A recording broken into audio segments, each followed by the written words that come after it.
ಕೂತ್ಕೊಳ್ಳಿ, ಎಲ್ಲ ಕೂತ್ಕೊಳ್ಳಿ. ನಾಚಿಕೆ ಪಟ್ಕೊಂಡ್ಬಿಡ್ರಿ, ಎಲ್ಲ ಕೂತ್ಕೊಳ್ರಿ.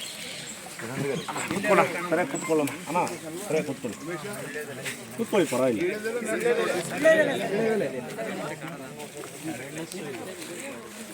ಅದು ತೆಂಗಿನ ಮರಕ್ಕೆ ಹಾಕಿದ್ದೆ ನಾನು ಈಗ ಬೆಳೆದೆಲೆಯ, ಅದು ತೆಂಗಿನ ಮರ ಬಿದ್ದೋಯ್ತು. ಈಗ ಅದ್ರ ಪಕ್ಕದಲ್ಲಿ ಇದು ಬೀಜ ಹಾಕ್ತೀನಿ ನಾನು. ಇದು ಬಂದೈತೆ, ಅದು ವಿಳೆದೆಲೆ, ಅದಕ್ಕೆ ಹಬ್ಬಿಸ್ಬೇಕು. 4 ವರ್ಷ ಆಯಿತು.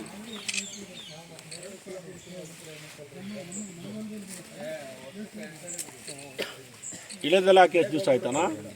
ಅದು 20 ವರ್ಷದಲ್ಲೇ ಹಾಕಿದ್ದೆ. कमाल ವಿಳೆದೆಲೆ क्या बोलते हैं उसको? ವಿಳೆದೆಲೆ विलेदेले ವಿಳೆದೆಲೆ विलेदेले माने ಬಿಟಲಿ विलेदेले तमिल में ಬೆತ್ತಲೆ यूरो तमिल कन्नड़ में ವಿಳೆದೆಲೆ तेलुगु में मराठी में कौन में संस्कृत में नागवल्ली, इंग्लिश में पान, नागवल्ली संस्कृत में तांबूलम is the तांबूल also पर्याय पद. ತಾಂಬೂಲಂ. okay. Please come on here. Okay. इधर आइए, पीछे भी आइए. You can stand around. In this photograph you are seeing straw mulching plus live mulching. Smile. Here, straw mulching. Sure, silence. Silence. Hello. You see, observe. This is straw mulching, and upon straw mulching, bitter wine. Tambulam, live mulching. Yeah. Now this will do the production. This started production. Yes. Base ಕಡಿಮೆ ಮಾಡಿ. ಮಾತಾಡೋದು ಕಮ್ಮಿ ಮಾಡಿದ್ರೆ ಅದೇನಾದ್ರು ಕೇಳಿಸುತ್ತೆ.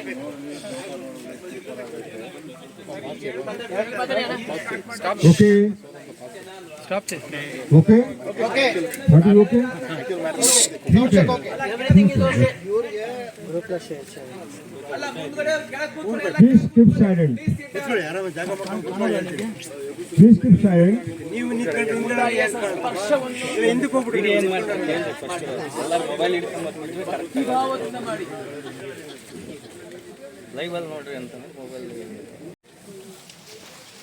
Muchike, upon live mulching. Now, what are the waste of this tree are fallen down, and this straw material is utilized as a straw mulching.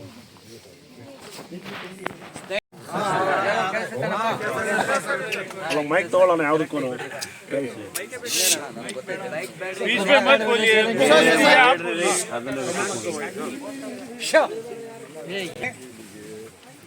ಸ್ನೇಹಿತರೆ, ನಾವು ಕಾರ್ಯಾಗಾರದಲ್ಲಿ ಈ ಒಣ ಹೊದಿಕೆ ಅಂದ್ರೆ ಏನು ಅಂತ ಮತ್ತೆ ಸಜೀವ ಹೊದಿಕೆ ಏನು ಅಂತ ನೋಡಿದ್ವಿ. ಇಲ್ಲಿ ನಾವು ಏನು ಈ ಒಣ ಹೊದಿಕೆ ಬಿದ್ದಿದೆ, ಇದೆಲ್ಲ ಈ ಸಸ್ಯ ಮರದಿಂದ ಬಿದ್ದಿರುವಂತ ತ್ಯಾಜ್ಯ ವಸ್ತುಗಳು. ಈ ತ್ಯಾಜ್ಯ ವಸ್ತುಗಳು ನಾವೇನ್ ಮಾಡಿದೀವಿ ಅಂದ್ರೆ ಈ ಬಡ್ಡೆ ಸುತ್ತಲೂ ನಾವು ಭೂಮಿ ಮೇಲೆ ಇದನ್ನ ಹರಡಿದೀವಿ. ಅದ್ರ ಮೇಲೆ ಏನಾಗಿದೆ ಅಂದ್ರೆ ಈ ಒಂದು ವಿಧದೆಲೆ ಅಂಬು ಅಥವಾ ನಾವು ಬೇರೆ ಬೇರೆ ಗಿಡಗಳನ್ನ ಕೂಡ ಹಾಕಿ, ನೆನ್ನೆ ಹೇಳಿದಾಗೆ ಕಾಳುಗಳನ್ನ ಹಾಕಿ ಕೂಡ ನಾವು ಈ ಸಜೀವ ಹೊದಿಕೆಯನ್ನು ಬೆಳೆಸಿದಾಗ ಏನಾಗ್ತದೆ ಅಂದ್ರೆ ಆ ಬಳ್ಳಿಗಳು ಬೆಳೆದು ಈ ಒಂದು ಒಣ ಹೊದಿಕೆ ಏನ್ ತ್ಯಾಜ್ಯ ಹಾಕ್ಬಿಟ್ಟು ಹೊದಿಕೆ ಆಗಿದೆ ಅದ್ರ ಮೇಲೆ ಈ ಬಳ್ಳಿಗಳು ಬಂದು ಆವರಿಸ್ಕೊಂತವೆ. ಹಾಗಾಗಿ ಒಣ ಹೊದಿಕೆಯ ಮೇಲೆ ಸಜೀವ ಹೊದಿಕೆ. Water nutrients are taken by the roots of the tree, are deposited in the leaves.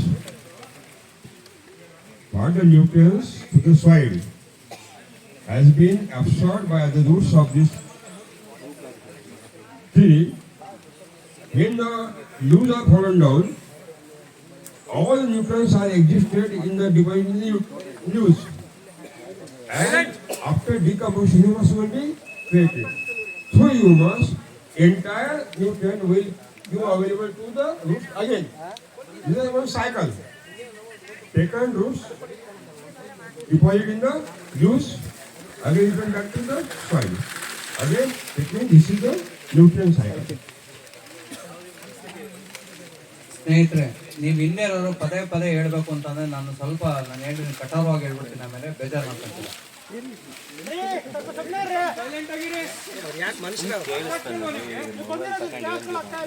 ಇಲ್ಲಿ ಬರಪ್ಪ, ಹೇಳಿ ಇಲ್ಲಿ ಮುಂದೆ ನಿಲ್ಸ್ಕೊಂಡ್ರೆ ನಿಂತ್ಪಾಡಿ, ನೀವು ಮಾತಾಡ್ಬೇಡಿ ಆ ಕಡೆ.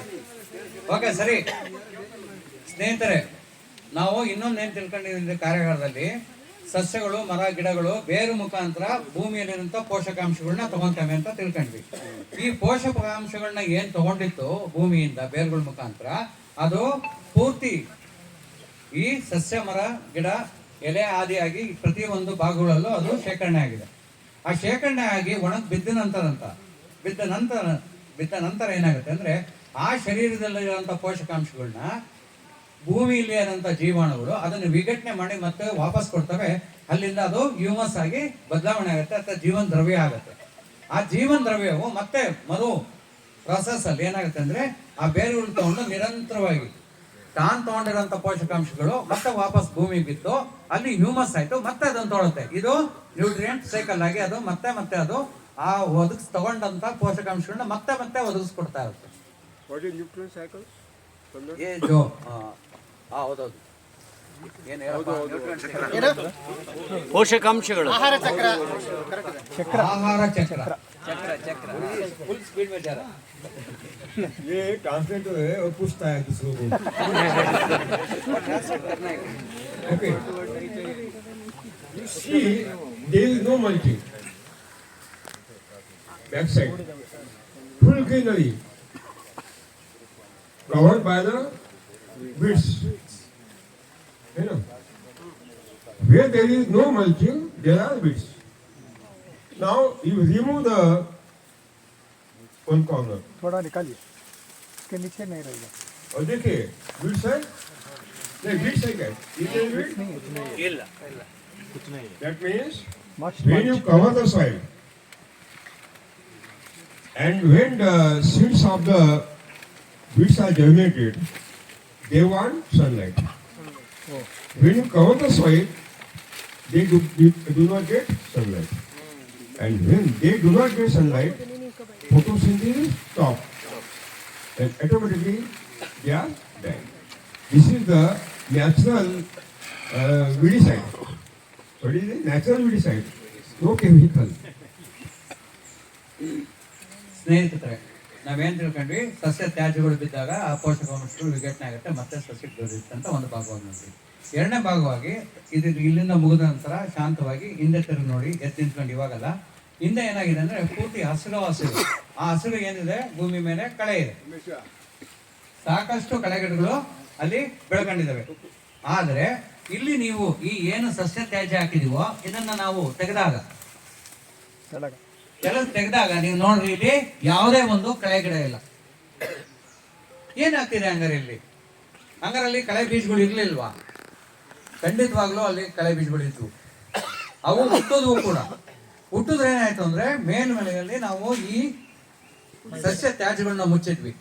ಹಾಗಾಗಿ ಏನಾಯ್ತು, ಆ ಸೂರ್ಯನ ಬೆಳಕು ಅದಕ್ಕೆ ದೊರಕಲಿಲ್ಲ. ಅಲ್ಲಿ ಪೂರ್ತಿ ಕತ್ತಲೆ, ನೆರಳಲ್ಲ, ಪೂರ್ತಿ ಕತ್ತಲೆ ಇದೆ. ಹಾಗಾಗಿ ಏನಾಗುತ್ತೆ, ಅದು ಮೊಳಕೆ ಹೊಡಿತಾವ್ ಕೂಡ.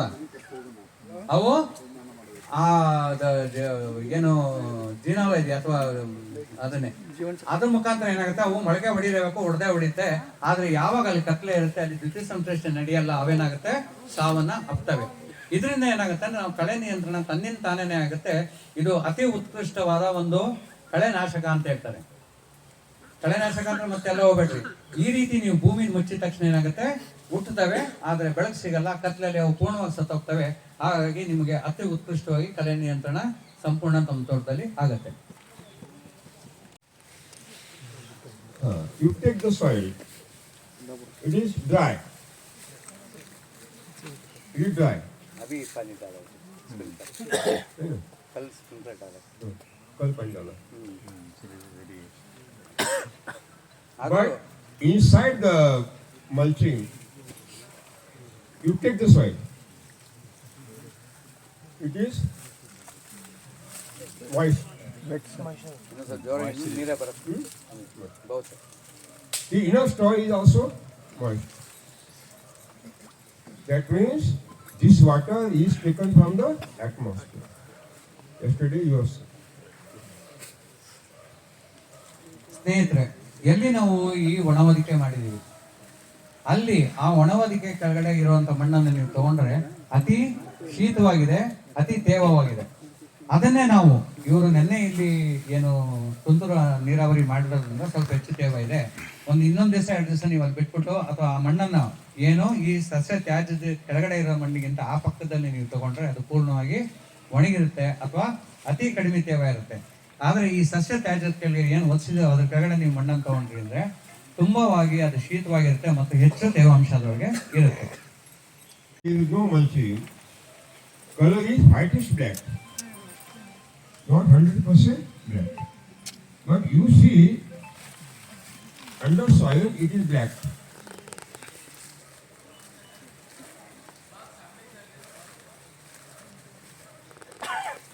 Because of the humus. Because of the humus. That means where there is no mulching, there is no humus. Where there is mulching, ಸ್ನೇಹಿತರೆ, ನೀವು ಈ ಹೊದಿಕೆಯಿಂದ ಹೊರಗಡೆ ಭಾಗ ನೋಡಿ ಎಲ್ಲಿ ಮೈಯನ್ನು ತೆರೆದಿಟ್ಟಿದೆ ಅಲ್ಲಿರೋ ಮಣ್ಣಿನ ಬಣ್ಣ ಬೂದಿ ಮಿಶ್ರಿತ ಕಪ್ಪು ಬಣ್ಣ ಇದೆ. ಆದ್ರೆ ನೀವು ಈ ತ್ಯಾಜ್ಯ ಮುಚ್ಚಿರುವಂತ ಜಾಗದಲ್ಲಿ ಕೆಳಗಡೆ ನೀವು ತೆಗೆದು ನೋಡ್ರೆ ಸಂಪೂರ್ಣವಾಗಿ ಇದು ಕಪ್ಪಾಗಿದೆ. ಸೊ ಇದು ಕಪ್ಪಾಗಿರೋದು ಏನ್ ತೋರಿಸ್ಕೊಡುತ್ತೆ ಅಂದ್ರೆ ನಮ್ಗೆ ಇದ್ರೊಳಗೆ ಜೀವನ ದ್ರವ್ಯ ಉತ್ಪತ್ತಿ ಆಗಿದೆ ಅಥವಾ ಹ್ಯೂಮಸ್ ಉತ್ಪಾದನೆ ಆಗ್ತಿದೆ, ಉತ್ಪತ್ತಿ ಆಗಿ ಶೇಖರಣೆ ಆಗಿದೆ ಅಂತ ತೋರಿಸುತ್ತೆ.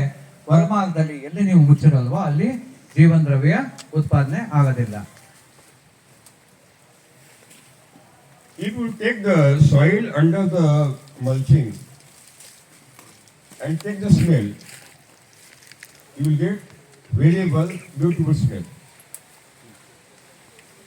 That smell is of the humus and activities of the actinomycetes.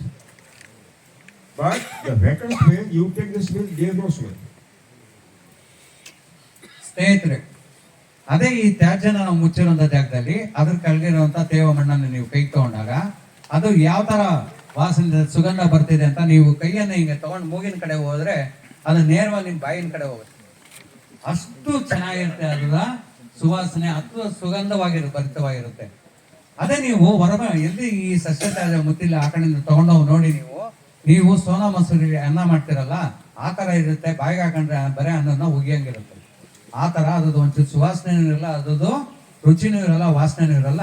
ಇದ್ರ ಕೆಳಗೆ ಇರೋದು ಸಂಪೂರ್ಣವಾಗಿರುತ್ತೆ, ನೀವು ತಿಂದು ನೋಡ್ಬೋದು. ಆದ್ರೆ ಈ ವಾಸನೆ ಹೇಗ್ ಬಂತು, ಈ ಸುಗಂಧ ಹೇಗ್ ಬಂತು ಈ ಒಂದು ಮಣ್ಣಲ್ಲಿ ಅಂತ ಅಂದ್ರೆ ಅದರೊಳಗಿರುವಂತ ಹ್ಯೂಮಸ್, ಅದರೊಳಗಿರೋಂಥ ಜೀವನ ದ್ರವ್ಯದಿಂದ ವಾಸನೆ ಬಂತು. ಇದು ಯಾವ್ದ್ರಿಂದ ಬರುತ್ತೆ ಅಂದ್ರೆ ಆಕ್ಟಿನೋಮೈಸಿಟಿಸ್ ಅಂತ ಜೀವಾಣುಗಳ ಮುಖಾಂತರ ಈ ಒಂದು ಸುವಾಸನೆ ಅದರೊಳಗೆ ಶೇಖರಣೆ ಆಗುತ್ತೆ.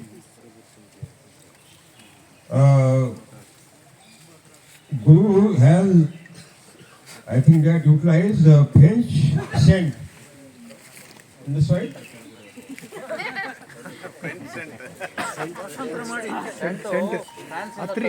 ಅಂತ ಕೇಳ್ತಾರೆ. No, God has created very beautiful scent. Why this scent?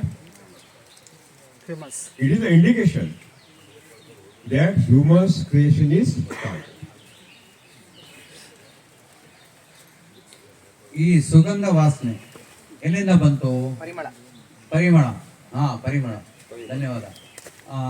ಸುಗಂಧ ಪರಿಮಳ ಎಲ್ಲಿಂದ ಬಂತು ಅಂತಂದ್ರೆ ನಮ್ಮ ಗುರುಸ್ವಾಮಿಯವರು ಹೋಗಿ ಪ್ಯಾರಿಸ್ಗೆ ಹೋದಾಗ ಹೋರಾಟಕ್ಕೆ ಅಲ್ಲಿಂದ ತಂದಿರೋಂತ ಪರಿಮಳ ಮೈಗೆ ಹಾಕಂತಾರಲ್ಲ ಸುಗಂಧ ದ್ರವ್ಯದಿಂದ ಅದನ್ನ ಹೊಡೆದಿದ್ದಾರೆ, ಹಾಗಾಗಿ ಈ ಸುವಾಸನೆ ಬಂದಿದೆ ಅಂತ. ಡ್ರಿಪ್ ಮುಖಾಂತರ ಹೇಳಿ ಅವ್ರು ಹೇಳಿಲ್ಲ, ನನಗೆ ಹೇಳಿ, ನಾನು ಬೇಯಿಸ್ಕೊಂಡ್ಲಿ. Now, there are two straw. One is leaf. One is leaf.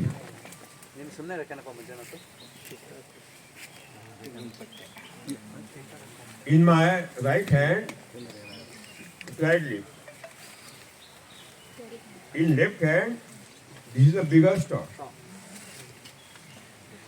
Now, when you utilize the leaves only, it will decompose.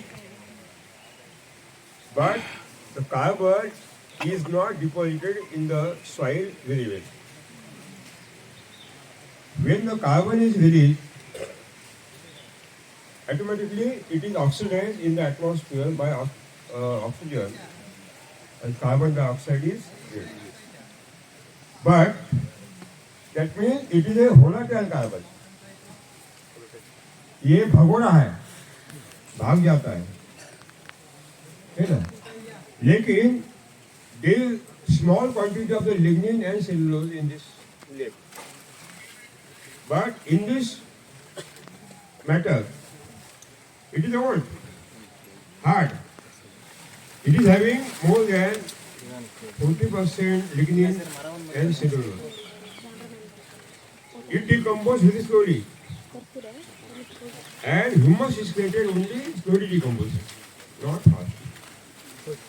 So how much old the branches were to utilize for mulching purpose?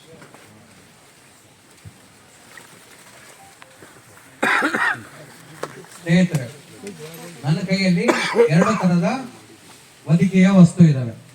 ಒಂದು ಬಂದು ಬಲಗೈಲಿರೋದು ಎಲೆ, ಎರಡನೇದು ನಾವು ನೋಡ್ತಾ ಇರೋದು ಚೆನ್ನಾಗಿ ಬೆಳೆದು ಮರವಾಗಿರುವಂತ ಅಥವಾ ಕಾಂಡವಾಗಿರುವಂತ ಒಂದು ಒಂದು ತ್ಯಾಜ್ಯ.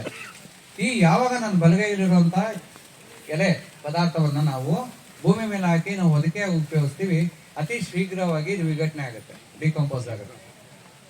ಮತ್ತೆ ಈ ಕಾರಣ ಏನಕ್ಕೆ ಅಂದ್ರೆ ಇದರೊಳಗೆ ಅತಿ ಕಡಿಮೆ ಲಿಗ್ನಿನ್ ಮತ್ತು ಸೆಲ್ಯುಲೋಸ್ ಅಂತ ಅಂಶಗಳು ಇರ್ತವೆ. ಹಾಗಾಗಿ ಅದು ಅತಿ ಶೀಘ್ರವಾಗಿ ಅದು ವಿಘಟನೆ ಆಗುತ್ತೆ. ಮತ್ತೆ ಇನ್ನೊಂದೇನಾಗುತ್ತೆ ಅಂದ್ರೆ ಇದರಲ್ಲಿರುವಂತ ಇಂಗಾಲ ಚಂಚಲ ಇಂಗಾಲ ಇರುತ್ತೆ, ಒಲಟೈಲ್. ಈ ಚಂಚಲ ಇಂಗಾಲ ಏನಾಗುತ್ತೆ ಅಂದ್ರೆ ಅತಿ ವೇಗವಾಗಿ ಅದು ಗಾಳಿಯ ಸಂಪರ್ಕ ಬಂದಿದ ತಕ್ಷಣ ಆಮ್ಲಜನಕದ ಜೊತೆ ಸೇರ್ಕೊಂಡು ಅದು ಮತ್ತೆ ಇಂಗಾಲ ಡೈಆಕ್ಸೈಡ್ ಆಗಿ ವಾತಾವರಣಕ್ಕೆ ಹೋಗಿ ಸೇರ್ಕೊಂಡ್ಬಿಡುತ್ತೆ.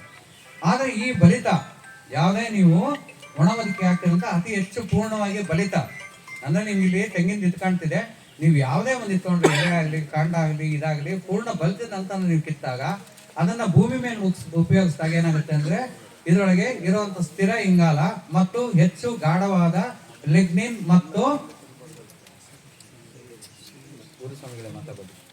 ಇದರೊಳಗೆ ಇರುವಂತ ಹೆಚ್ಚು ಗಾಢವಾದ ಹೆಚ್ಚಿನ ಅಂಶ ಲಿಗ್ನಿನ್ ಮತ್ತು ಸೆಲ್ಯುಲೋಸ್ ಇರೋದ್ರಿಂದ ಏನಾಗುತ್ತೆ ಅದು ನಿಧಾನವಾಗಿ ಅದು ವಿಘಟನೆ ಆಗುತ್ತೆ, ಸ್ಥಿರವಾಗುತ್ತೆ. ನಿಧಾನವಾಗಿ ವಿಘಟನೆ ಆಗಿ ಅದು ಭೂಮಿ ಸ್ಥಿರ ಆಗುತ್ತೋ ಹ್ಯೂಮಸ್ಸು ಹೆಚ್ಚೆಚ್ಚಾಗತ್ತೆ, ಸಾವಯವ ಇಂಗಾಲ ಭೂಮಿಯಲ್ಲಿ ಶೇಖರಣೆ ಆಗುತ್ತೆ. What I have said yesterday, we want bigger term. You know? Yes. This is the base of the tree. Deposit maximum quantity of the nutrient, food, and when you supply to the leaves. When this type of the trunk is developed, when you mulch the soil continuously, then it develops. The humus. That means if you want to increase the size of the trunk, it is very essential to utilize continuous mulching. ನಾವು ನಿಮಗೆ ಕಾರ್ಯಾಗಾರದ ಆದಿಯಾಗಿ ನಾವು ನಿಮ್ಗೆ ತಿಳಿಸಿ ಹೇಳ್ತಾ ಇದ್ವಿ, ನಿನ್ನೆ ಕೂಡ ಹೇಳಿದ್ದೆ. ನೀವು ಬೇರೆ ತೆಂಗಿನ ಮರಗಳನ್ನ ನೋಡಿ ಅದರ ಕಾಂಡ ಕಡಿಮೆ ಇದೆ, ಸುತ್ತಳತೆ ದಪ್ಪ ಕಡಿಮೆ ಇದೆ. ಆದ್ರೆ ಎಲ್ಲಿ ನಾವು ಈ ಸಸ್ಯ ತ್ಯಾಜ್ಯ ಒಣ ತ್ಯಾಜ್ಯವನ್ನು ಹಾಕಿ ನಾವು ನಿರಂತರವಾಗಿ ಒಣ ತ್ಯಾಜ್ಯ ಹಾಕಿ ಮುಚ್ಚಿಗೆ ಮಾಡ್ತಾ ಇರ್ತೀವಿ, ಇಲ್ಲಿರುವಂತ ಕಾಂಡ ತುಂಬಾ ದಪ್ಪಾಗಿ ಬೆಳೆಯುತ್ತೆ, ಗಿಡ ಪೌಷ್ಟಿಕವಾಗಿ ದಟ್ಟವಾಗಿ ಬರುತ್ತೆ. ಇದರಿಂದ ಏನ್ ನಾವು ಅರ್ಥ ಮಾಡ್ಕೊಂತೀವಿ ಅಂದ್ರೆ ಆಹಾರ ಉತ್ಪಾದನೆ ಆಗಿದ್ದೆಲ್ಲ ಯಾವಾಗ ಈ ಕಾಂಡ ದಪ್ಪ ಇರುತ್ತೆ ಅತಿ ಹೆಚ್ಚು ಆಹಾರ ಶೇಖರಣೆ ಆಗುತ್ತೆ, ಇದರ ಅಭಿವೃದ್ಧಿ ಉತ್ಕೃಷ್ಟವಾಗಿ ಆಗುತ್ತೆ. Now, when you apply the mulching, it is straw mulching. But it gives humus to the plant, no problem. But it is not giving the food to us directly. Indirectly, it gives the food. as a promises, but directly not getting the income. When you raise the bitter wine, yeah, black pepper, yeah, cowpea, yeah, your cucumber, bitter gourd, yeah, another creepers, and they spread out. Even black pepper also can spread very well and do the production. That means when you use straw mulching and then again you spread live mulching, straw mulching will give the production from tree and live mulching will give production to us straight production, double production. If by trees and by live mulching. ಸ್ನೇಹಿತರೆ, ತುಂಬ ಗಂಭೀರವಾಗಿ ಕೇಳಿಸ್ಕೊಳ್ಳಿ. ಯಾವಾಗ ನಾವು ಈ ಒಣ ತ್ಯಾಜ್ಯ ಹಾಕಿ ಮುಚ್ಚಿಗೆ ಮಾಡಿ ನಿರಂತರವಾಗಿ ನಾವೇನು ಮಾಡ್ತೀವಿ, ಮುಚ್ಚಿಗೆ ಮಾಡ್ತಾ ಇದೀವಿ, ಪೋಷಕಾಂಶ ದೊರಕ್ತಾ ಇದೆ ಗಿಡಕ್ಕೆ ಅಂತ ಹೇಳ್ತಾ ಇದೀವಿ, ಗಿಡಕ್ಕೆ ಬೇಕಾದಂಥ ಆಹಾರ ದೊರಕ್ತಾ ಇದೆ ಅಂತ ಹೇಳ್ತೀವಿ. ಯಾವಾಗ ನೀವು ಈ ರೀತಿ ಒಣವದಿಕೆ ಮಾಡ್ತೀರಿ, ಈ ಒಣವದಿಕೆಯಿಂದ ಆಗುವಂಥ ಹ್ಯೂಮಸ್ ಆಗಲಿ, ಅದರಿಂದ ನಮಗೆ ನೇರವಾಗಿ ನಮಗೆ ಆಹಾರ ಸಿಗಲ್ಲ, ನಾವು ಅದನ್ನು ತಗೊಂಡು ತಿನ್ನಕ್ಕೆ ಬರೋದಿಲ್ಲ. ಆದ್ರೆ ಅದು ಎಲ್ಲಿ ನಮಗೆ ಆಹಾರ ಕೊಡುತ್ತೆ, ಈ ಹ್ಯೂಮಸ್ ಅನ್ನೋದನ್ನ ಈ ಸಸ್ಯ ಮರ ಗಿಡ ತಗೊಂಡು ದೈತ್ಯವಾಗಿ ಬೆಳೆದು ಹೆಚ್ಚಿನ ಫಲ ಕೊಡುತ್ತೆ. ಹೆಚ್ಚಿನ ಫಲ ಕೊಟ್ಟಾಗ ನಾವು ಅದನ್ನ ತಗೊಂಡು ತಿಂತೀವಿ. ಅಂದ್ರೆ ಹ್ಯೂಮಸ್ ಆಹಾರ ಇಲ್ಲಿ ತಿಂದಾನೆ ನಾವು ಅದು ಮರದ ಮುಖಾಂತರ, ಸಸ್ಯ ಗಿಡ ಮುಖಾಂತರ ಅದು ಕೊಡುವಂತ ಫಸಲು ಬೆಳೆಯಿಂದ ನಾವು ತಗೊಂಡು ತಿಂತೀವಿ. ಆದ್ರೆ ನಮ್ಗೆ ಅದಷ್ಟೇ ಸಾಲಲ್ಲ, ನಮ್ಗೆ ಇನ್ನೂ ಹೆಚ್ಚಿನ ಆದಾಯ ಬೇಕು, ನಮ್ಗೆ ಕೆಲಸ ಆಗಬೇಕು ಅಂದಾಗ ಏನ್ ಮಾಡ್ತೀವಿ, ನಾವು ಇದರ ಮೇಲೆ ಬೇರೆ ಬೇರೆ ಕಾಳುಗಿಡಗಳು, ಈ ರೀತಿ ವಿಳೆದೆಲೆ ಮತ್ತು ಕರಿಮೆಣಸು ಇವನ್ನೆಲ್ಲ ಬೆಳ್ಕೊಂಡು ಅದನ್ನ ಮರ ಕತ್ಸೋವಂಥವನ್ನ ಮತ್ತೆ ಇತರೆಯನ್ನ ಭೂಮಿ ಮೇಲೆ ಹರಡೋದಕ್ಕೆ ಬಿಡೋದು. ಸುಸೂತ್ರವಾಗಿ ಸರಾಗವಾಗಿ ಸಂಪೂರ್ಣವಾಗಿ ಆವರಿಸ್ಕೊಂಡು ಅದು ಹರಡ್ದಾಗ ಏನಾಗ್ತವೆ, ನಿಮ್ಮ ಅಲಸಂದೆ ಇರುವುದು, ಉದ್ದು, ಹೆಸರು, ಏನು ಬೇರೆ ಬಳ್ಳಿ ಗಿಡಗಳಿದ್ದಾವೆ ಅವೆಲ್ಲ ಹರಡ್ಬಿಟ್ಟು ಏನಾಗ್ತವೆ, ಅವು ಫಸಲು ಕೊಡೋ ಶುರು ಮಾಡ್ತವೆ. ಆ ಗಿಡಗಳಿಂದ ನಮಗೆ ನೇರವಾಗಿ ಫಸಲು ಸಿಗುತ್ತೆ. ಹ್ಯೂಮಸ್ ಇಂದ ನಾವು ಈ ಮರಗಳ ಗಿಡಗಳಿಂದ ಅಲ್ಲಿಂದ ನಮಗೆ ಆಹಾರ ಸಿಗುತ್ತೆ. ಮೇಲಿಂದನೂ ಆಹಾರ, ಇಲ್ಲಿ ಕೆಳಗಿಂದನೂ ನಮಗೆ ಆಹಾರ ಸಿಗುತ್ತೆ. ಎಷ್ಟಾಯ್ತು? ದ್ವಿಗುಣ ಉತ್ಪತ್ತಿ ಆಯ್ತು. ಯಾವ ರೀತಿ ನಾವು ಹಣ ಜಾಸ್ತಿ ಮಾಡ್ಕೊಂಡು ಹೋಗೋದು ದಯವಿಟ್ಟು ತಿಳ್ಕೊಳ್ಳಿ. But nobody want money. ಯಾರಿಗೂ ದುಡ್ಡು ಬೇಡ, ಬೇರೆಯವ್ರು ಮಾತಾಡಂಗಿಲ್ಲ. ಸ್ನೇಹಿತರೆ, ಎಲ್ಲರಿಗೂ ಒಂದು ಪ್ರಶ್ನೆ ಇದೆ. ತುಂಬಾ ಜನಕ್ಕೆ ಏನ್ ಪ್ರಶ್ನೆ ಇದೆ ಅಂದ್ರೆ, ನಾವು ಕಾಲುವೆಗಳನ್ನ ಏನಕ್ಕೆ ಮಾಡಬೇಕು ಗುರೂಜಿ, 2 ಸಾಲಿನ ಮಧ್ಯೆ ನೀವು ಕಾಲುವೆ ಮಾಡಿ, ಮತ್ತೆ 2 ಸಾಲಿನ ಮಧ್ಯೆ ನೀವು ಕಾಲುವೆ ಮಾಡಬೇಕು ಅಂತ ನಿರಂತರವಾಗಿ ಹೇಳ್ತಾ ಇರ್ತಾರೆ. ಎಲ್ಲರಿಗೂ ಒಂದು ಗೊಂದಲ ಇದೆ, ಅದ್ರಲ್ಲಿ ಮಾಡಬೇಕು, ಏನಕ್ಕೆ ಮಾಡಬೇಕು, ಎತ್ ಮಾಡಬೇಕು, ಏನ್ ಹಾಕ್ಬೇಕು, ಮತ್ತೆ ಅದ್ರಲ್ಲಿ ನೀರು ಕೊಡಿ, ಜೀವಾಮೃತ ಕೊಡಿ ಅಂತ ನಿರಂತರವಾಗಿ ಹೇಳ್ತಾ ಇರ್ತಾರೆ. ಇದು ನಿಮ್ಗೆಲ್ಲ ಒಂದು ದೊಡ್ಡ ಗೊಂದಲ ಇತ್ತು. ಇವಾಗ ಸಂಪೂರ್ಣವಾಗಿ ಇಲ್ಲಿ ಈ ತಾಕ್ನಲ್ಲಿ ನೀವು ಪ್ರಾಯೋಗಿಕವಾಗಿ ನೋಡ್ತಾ ಇದ್ದೀರೋ, ಅವಾಗ ಏನ್ ಗೊತ್ತಾಗುತ್ತೆ ನಿಮ್ಗೆ ಇಲ್ಲಿ ಸಂಪೂರ್ಣವಾಗಿ ಅದರಿಂದ ಆಗುವಂತ ಕ್ರಿಯೆ ಏನಂತ. ಈ 2 ಸಾಲುಗಳ ಮಧ್ಯೆ ನಮ್ಗೇನು ಇಲ್ಲಿ ಕಾಲುವೆ ಇಲ್ಲ, ಟ್ರೆಂಚ್ ಇಲ್ಲ. ಆದ್ರೆ ಇಲ್ಲಿ ನಮ್ಗೆ ಒಣವದಿಕೆ ಇದೆ, ಎಲ್ಲ ಇದೆ, ಇಲ್ಲಿ ತೇವಾಂಶ ಇರೋದನ್ನ ಎಲ್ಲ ಕೂಡ ನಾವು ನೋಡ್ತಾ ಇದೀವಿ. ಆದ್ರೆ ಭೂಮಿಯಲ್ಲಿ 3 ತರ ಶಕ್ತಿಗಳಿದಾವೆ. ಒಂದು ಗುರುತ್ವಾಕರ್ಷಣ ಶಕ್ತಿ, ಬಿದ್ದಂತ ಮಳೆ ನೀರು ಅಥವಾ ವಾತಾವರಣದಿಂದ ಇರುವಂತ ನೀರನ್ನು ನೇರವಾಗಿ ಭೂಮಿ ಮಣ್ಣನ್ನು ನೆಲಕೊಂಡು ಕೆಳಗಡೆ ತನ್ನರ್ಥಕ್ಕೆ ಸೆಳೆದುಕೊಂಡು ಒಳಗಡೆ ಬಿಡುತ್ತೆ, ಒಂದನೇದು. ಮತ್ತೆ ಎರಡನೇದು ಎತ್ಕೊಳ್ಳುವಂತ ಶಕ್ತಿ, ಅದೇನು ಕೇಶಾಕರ್ಷಣ ಶಕ್ತಿ, ಕ್ಯಾಪಿಲರಿ ಫೋರ್ಸ್. ಮೂರನೇದು ಅದನ್ನ ನಿಯಂತ್ರಣಕ ಶಕ್ತಿ. ಇವೆರಡನ್ನು ಸಮತೋಲನ ತಂದು ನಿಯಂತ್ರಣ ಮಾಡುವಂತ 3ನೇ ಶಕ್ತಿ. ಇದೇನಾಗುತ್ತೆ ಅಂದ್ರೆ, ನೀವು ಯಾವಾಗ ಟ್ರೆಂಚ್ ಮಾಡ್ತೀರಿ ಗಿಡಗಳಿಗೆ, ನಮ್ಗೆಲ್ಲ ಏನಿದೆ ಅಂದ್ರೆ ಒಂದು ದೊಡ್ಡ ತಪ್ಪು ಕಲ್ಪನೆ, ಎಷ್ಟು ಹೆಚ್ಚು ನೀರು ಕೊಡ್ತೀವೋ ಅಷ್ಟು ಬೆಳೆ ಬರುತ್ತೆ ಅಂತ. ಆದ್ರೆ ಪೂರ್ಣವಾಗಿ ಸುಭಾಷ್ ಪಾಳೇಕರ್ ಕೃಷಿಲಿ ಡಾಕ್ಟರ್ ಸುಭಾಷ್ ಪಾಳೇಕರ್ ಜಿ ಏನ್ ನಮ್ಗೆ ಹೇಳ್ಕೊಟ್ಟಿದ್ದಾರೆ ಅಂದ್ರೆ, ಯಾವುದೇ ಸಸ್ಯ ಮರ ಗಿಡ ನೀರನ್ನ ಕುಡಿಯಲ್ಲ, ಅದು ತಗೊಳ್ಳೋದು ನೀರಿನ ಆವಿ. ನೀನ್ ಸುಮ್ಮನೆ ಮನೆ ಅಷ್ಟೊಂದು ಆವಿ, ನಾಟ್ ತೇವಾಂಶ, ವೇಪರ್. ಅರ್ಥ ಆಯ್ತಾ? ಸುಮ್ಮನೆ ನೀವು ಮಧ್ಯ ಗೊತ್ತು ಅಂತ ಮಾತಾಡ್ಬೋದು, ತಪ್ಪು ಅರ್ಥ ಹೋಗುತ್ತೆ. ನಾನು ಕೇಳ್ತೀನಿ ಬೇಕು ಅಂತ. ಅದಕ್ಕೆ ಬೇಕಾಗಿರೋದು ನೀರಿನ ಆವಿ. ನೀರಿನ ಆವಿ ಅಂದ್ರೆ ಏನು? 2 ಮಣ್ಣಿನ ಕಣ, ಯಾವುದೇ ಒಂದು ಮಣ್ಣನ್ನ ತಗೋಣ ಅಂದ್ರೆ, ನೀವು ಸೂಕ್ಷ್ಮವಾದ ಮೃದು ಮಣ್ಣು ಅಂತ ಇದ್ದಾಗ ಸಂದುಗಳು ಕಮ್ಮಿ ಇರುತ್ತೆ, ನಮ್ಮ ಮರಳು ಮಣ್ಣುಗಳೆಲ್ಲ ಸಂದುಗಳು ಜಾಸ್ತಿ ಇರ್ತವೆ. ಆ 2 ಮರಳಿನ ಕಣಗಳ ಮಧ್ಯೆ ಏನಿದೆ, ಸಂದುಗಳಿದಾವೆ, ಗ್ಯಾಪ್. ಆ ಗ್ಯಾಪ್ ಅಲ್ಲಿ ಏನಿರ್ಬೇಕು ಅಂದ್ರೆ ನೀರಿರಬಾರ್ದು. ಆ ಗ್ಯಾಪ್ ಅಲ್ಲಿ ನೀರಿರಬಾರ್ದು. ಅಲ್ಲಿ ಏನಿರ್ಬೇಕು, 50 ಪ್ರಮಾಣ ಗಾಳಿ ಇರಬೇಕು, 45 ಪ್ರಮಾಣ ನೀರಿರ್ಬೇಕು. ಇನ್ನು 5 ಪ್ರಮಾಣ ಏನಿರ್ಬೇಕು? ಸಸ್ಯ ತ್ಯಾಜ್ಯ ಇರ್ಬೇಕು. ಅರ್ಥ ಆಯ್ತಾ? ಈ ಪ್ರಮಾಣದಲ್ಲಿ ಇದ್ದಾಗ ಏನಾಗುತ್ತೆ ಅಂದ್ರೆ ಸಸ್ಯಕ್ಕೆ ಈ ಬೇರಿನ ವಲಯದಲ್ಲಿ ಬೇಕಾದಂತ ನೀರಿನ ಆವಿ ದೊರೆಯುತ್ತೆ, ಗಿಡ ಚೆನ್ನಾಗಿ ಬರುತ್ತೆ. ಆದ್ರೆ ಯಾವಾಗ ಈ ಬೇರಿನ ವಲಯದಲ್ಲಿ ನಾವು ಈ ಒಣ ಬದುಕೇನು ಮಾಡಿದೀವಿ, ಸಜೀವ ಬದುಕೇನು ಮಾಡಿದೀವಿ, ಎಲ್ಲಾನು ಮಾಡಿದೀವಿ ಅಂದ್ರೂ ಕೂಡ ಏನಾಗುತ್ತೆ, ಆ ಬೇರಿನ ವಲಯದಲ್ಲಿ ತೇವಾಂಶ ಹೆಚ್ಚಿರುತ್ತೆ ಅಥವಾ ನೀರು ಹೆಚ್ಚಾಗುತ್ತೆ, ಆ ಕಣಗಳು ತುಂಬ ಹೋಗ್ತವೆ. ಅವಾಗ ಏನಾಗುತ್ತೆ, ಸಸ್ಯಕ್ಕೆ ಮರಗಿಡಕ್ಕೆ ನೀರು ಸಿಗೋವಂತ ಒಂದು ಸಮಸ್ಯೆ ಆಗುತ್ತೆ. ಯಾವಾಗ ನೀವು ಮಧ್ಯದಲ್ಲಿ ಕಾಲುವೆ ಮಾಡ್ತೀರಾ, ಗುರುತ್ವಾಕರ್ಷಣೆ ಶಕ್ತಿಯಿಂದ ಎಳ್ಕೊಂಡಂತ ನೀರು, ಹೆಚ್ಚು ಕೊಟ್ಟಿರೋಂಥ ನೀರು, ಸಂದ್ರಗಳಲ್ಲಿ ಹೆಚ್ಚಾದಂತ ನೀರು ಏನಾಗುತ್ತೆ, ಅದಕ್ಕೆ ಸೀದಾ ಕೆಳಗಡೆ ಹೋಗಿ ಆ ಕಾಲುವೆ ಕಡೆಗೆ ಹೊರಟೋಗ್ತದೆ. ಗುರುತ್ವಾಕರ್ಷಣೆ ಶಕ್ತಿಯಿಂದ ಅಲ್ಲಿಗೆ ಆಕರ್ಷಿತವಾಗ್ತವೆ.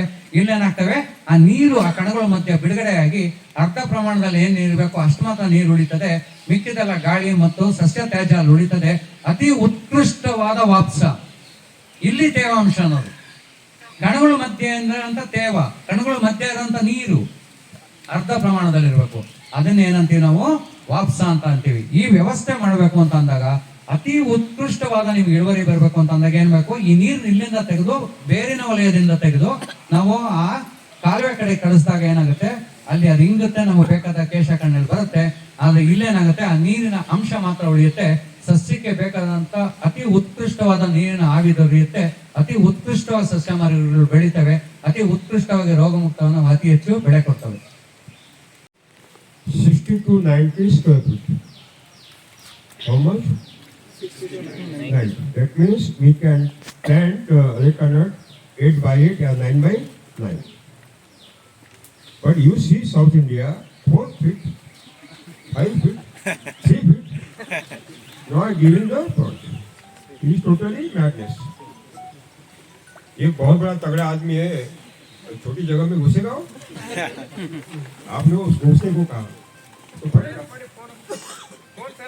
That means what the canopy is required, the God has given, we have to give that canopy to the tree. So it is very, I think that uneconomical and unscientific that you have to plant a canopy 4 by 4, 4.5 by 4.5, 5 by 5 is rotated on. At any cost, if you have plantation, okay, 4 by 4.5 by 4.5, you cut down one line. Yeah? And alternate also you cut down. Then it gives 2 Coconut is having near about 900 to 1000 square feet area.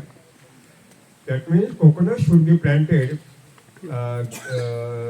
27 by 27 or 32 by 32. Then the canopy use absorb maximum solar light and energy and you get bumper production. So canopy is most important. What agriculture scientists said, number of plants increase, high density, but they are not getting proper energy. So what is existing in nature, that is most important. We have to take the inspiration from God, not from the agriculture institute. ಸ್ನೇಹಿತರೆ, ನಾವು ಸಹಜವಾದ ಬದುಕನ್ನು ಬದುಕಬೇಕು. ನಾವು ಪ್ರಕೃತಿಯಲ್ಲಿ ಏನಿದೆ, ನಮ್ಮ ಪ್ರಕೃತಿಯಲ್ಲಿ ಏನು ತಿಳಿ ಹೇಳ್ತಿದೆ ಅದನ್ನು ಅರ್ಥ ಮಾಡ್ಕೊಂಡು ನಾವು ಯಾವಾಗ ವ್ಯವಸಾಯ ಆಗಲಿ ಬದುಕು ನಡೆಸ್ತೀವೋ ಅದು ಸುಂದರವಾಗಿರುತ್ತೆ, ನಮಗೆ ಫಲಪ್ರದವಾಗಿರುತ್ತೆ.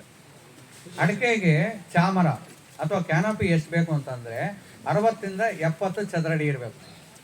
60 to 70 ಚದರಡಿ ಬರಬೇಕು ಅಂದರೆ ನೀವು 8 × 64 ಅಂದರೆ 8 ರಿಂದ 8, 9 × 81, ಅದಕ್ಕೆ ಮುಕ್ಕಾಲು ಭಾಗ ಮಾಡಿದೆ ಅಂದರೆ 70 ಚದರಡಿ ಏನಾಗುತ್ತೆ, ಅಷ್ಟು ವ್ಯಾಸ ಇರಬೇಕು. ಅಂದರೆ ನೀವು 8 ಅಡಿ 8 ಅಡಿ, 8 ಅಡಿಗೆ 8 ಅಡಿ, 9 ಅಡಿಗೆ 9 ಅಡಿ ಇರಬೇಕಾಗಿದ್ದು ನಿಮ್ಮ ಧರ್ಮ. ಆದರೆ ಇವಾಗ ಏನಾಗಿದೆ ಅಂದರೆ ಅದು ಯಾರು ಈ ನರ್ಸರಿ ಮಾಡ್ತಾರೋ, ಯಾರು ಮಾಡ್ತಾರೋ, ಯಾವ ಇಲಾಖೆಯವರು ಹೇಳ್ಕೊಡ್ತಾರೋ ಏನೋ ಗೊತ್ತಿಲ್ಲ, 4 ಅಡಿ, 3 ಅಡಿ, 5 ಅಡಿ ನಮ್ಗಂತ ಸಾಕಾಗ್ಬಿಟ್ಟಿದೆ ಸರ್. ತೆಂಗು 10 ಅಡಿ ಮೇಲೆ 10 ಅಡಿ ಮೇಲೆ ಡಾಲ್ 10 ಅಡಿಗೆ 10 ಅಡಿ ಹಾಕ್ಸಿದಾರ್ರಿ. ಏನ್ ಮಾಡ್ಬೇಕು ಸರ್? 2 ಗಿಡ ತೆಗಿಯಪ್ಪ, ತೆಗಿಯಕ್ಕೆ ತಯಾರಿಲ್ಲ, ಸಾಯಪ್ಪ, ನಾನೇನ್ ಮಾಡೋಕ್ಕಾಗುತ್ತೆ? ಸೊ ಹಾಗಾಗಿ ಪ್ರಕೃತಿ ದತ್ತವಾಗಿರೋಂಥ ಚಾಮರ ನಾವು ಅಲ್ಲಿ ಸೃಷ್ಟಿ ಮಾಡಬೇಕು. ಅದೇ ನೀವು ಒಂದು ತೆಂಗಿನ ಮರ ಇಡ್ತೀರಿ ಅಂತ ಅಂದ್ರೆ, ತೆಂಗಿನ ಮರ ಇಡ್ತೀರಿ ಅಂದ್ರೆ ಅದಕ್ಕೆ ಎಷ್ಟು ಬೇಕು? 900 ರಿಂದ 1000 ಚದರಡಿ ಅದ್ರ ವ್ಯಾಸ ಇರಬೇಕು. ಏರಿಯಾ ಸರ್ಫೇಸ್ ಏರಿಯಾ ಏನಿರ್ತದೋ 900 ರಿಂದ 1000 ಚದರಡಿ ಇರಬೇಕು. 900ರಿಂದ 1000 ಚದರಡಿ ಅಂತಂದಾಗ 27 ಅಡಿ 27 ಅಡಿಗೆ ಇಂದ 32 ಅಡಿಗೂ 32 ಅಡಿ ಆ ಅಂತರದಲ್ಲಿ ನೀವು ತೆಂಗಿನ ಮರ ಹಾಕಬೇಕು. ನೀವು ಹತ್ರ ಏನಾಗುತ್ತೆ, ಒಂದು ಎಲೆ ಒಂದ್ರ ಮೇಲೆ, ಒಂದು ಗರಿ ಒಂದ್ರ ಮೇಲೆ ಅದು ಆಸ್ಕೊಳ್ಳುತ್ತೆ. ಅವಾಗ ಏನಾಗುತ್ತೆ, ನೇರವಾಗಿ ಸೂರ್ಯನ ಬಿಸಿಲು ಕೆಳಗಡೆ ಅಂತ ಎಲೆಗಳು ಸಿಕ್ಕಿರೋದ್ರಿಂದ ಅಲ್ಲಿ ಏನಾಗುತ್ತೆ, ದ್ವಿತೀಯ ಸಂಶ್ಲೇಷಣೆ ಕ್ರಿಯೆ ನಡೆಯೋದಿಲ್ಲ, ಆಹಾರ ಉತ್ಪಾದನೆ ಆಗೋದೇ ಇಲ್ಲ. ಹೆಚ್ಚು ಗಿಡ ಹೆಚ್ಚು ಇಳುವರಿ ಎಲ್ಲಿಂದ ಆಗುತ್ತೆ? ಸಾಲದೇ ಇಲ್ಲ. ಸ್ವಾಮೀಜಿಯವ್ರು ಏನಾದ್ರು ನಾವು 200 ಜನ ಊಟಕ್ಕೆ 5 kg ಉಪ್ಪಿಟ್ಟು ಮಾಡಿಸ್ಬಿಟ್ಟಿದ್ರೆ ಕಥೆ ಏನಾಗಿರೋದು? ಹೆಚ್ಚು ಜನ ಆಹಾರ ಎಲ್ಲಿ? ಆದ್ರೆ ಅವರೆಷ್ಟು 20 kg ಮಾಡಿಸಿದ್ರು, ಎಲ್ಲರೂ ಒಟ್ಟು ತುಂಬ ತಿಂದ್ವಿ. ಆ ರೀತಿ ನಾವು ಬೆಳೆ ಬೆಳಿಬೇಕು ಅಂದ್ರೆ ಆಹಾರ ಉತ್ಪಾದನೆ ಹೆಚ್ಚಾಗಬೇಕು ಅಂದ್ರೆ ಅದಕ್ಕೆ ಬೇಕಾಗಿರೋಂಥ ಅಂತರ ಸರಿಯಾಗಿರ್ಬೇಕು. ನೀವು ಯಾವಾಗ ಅಂತರ ಸರಿಯಾಗಿರ್ತೀರೋ ಅತಿ ಉತ್ಕೃಷ್ಟ ಬಂಪರ್. ಅದನ್ನು ಸುಭಾಷ್ ಪಾಳೇಕರ್ ಕೃಷಿ ಅಲ್ಲಿ ಏನು ನಾವು ಪಂಚಸ್ತರ ಎಲ್ಲ ಮಾತಾಡ್ತೀವಿ, ಮುಂದೆ ಹೇಳ್ತಾರೆ ಕೃಷಿ ಒಂದರಿಂದ ಒಂದು ನೀವು ಎಲ್ಲಿ ಕಳೆದೋಗ್ತೀರಾ ಇನ್ನು ಸ್ವಲ್ಪ ಹೊತ್ತಲ್ಲಿ ನೋಡ್ತೀರಾ. Another macroorganism. Again, internal part will be decomposed by another macroorganism. That means decomposition process is not given to only one.